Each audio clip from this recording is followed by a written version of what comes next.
Detective म्हणून नोकरीला लागतं का? सांग ना, करता नोकरी? तुझी नोकरी ठेव तुझ्याकडे ग. आधी माझ्या नादाला लागायचं नाही हं. ही चल, आणि ह्या नळाची जागा आहे ना, इथे माझं राज्य आहे, हे माझं कोर्ट आहे. इथे वकील पण मीच आहे, पोलीस पण मीच आहे, आणि जज पण मीच आहे. काय ऍडव्होकेट ऊर्जा शिंदे म्हणतात मला. माझ्या बरोबर कोर्टात वाद करायचा नाही, आणि कोर्टाबाहेर नाद करायचा नाही. काय का म्हणे, मीच वकील आणि मीच पोलीस.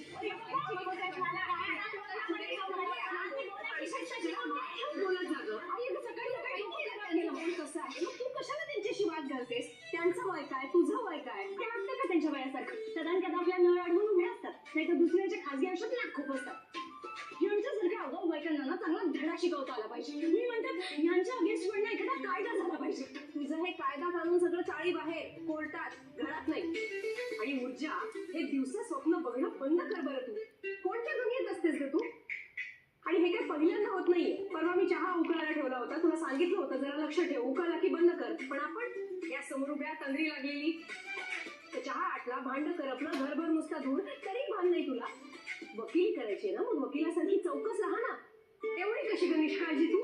कारण नाही, मला सतत असं वाटतं जणू काही मी केस लढते. बोल ग दिव्या, काय म्हणतेस, कशी आहेस? आई, अगं मी खूप मजेत आहे. तू कशी आहेस? आणि आपल्या वकिलींबाईंचं काय चाललंय?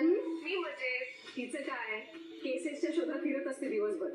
शोधते शोधते म्हणते, अजून तरी काही हाती लागलं नाही. एक दिवस येऊन भेटते तिला आणि सांगते एखादी नीटची नोकरी कर बाई.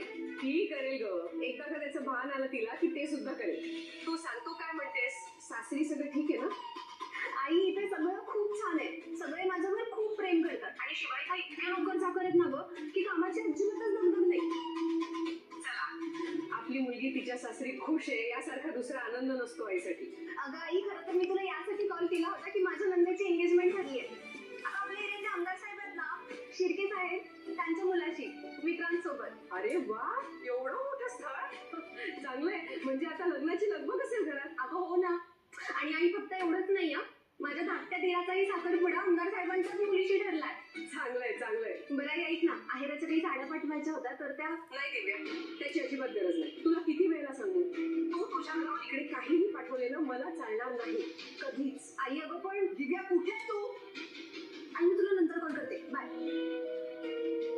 काय सारखी फोनवर बोलत असतेस? बघा ना, आता या साडीवर हा सेट,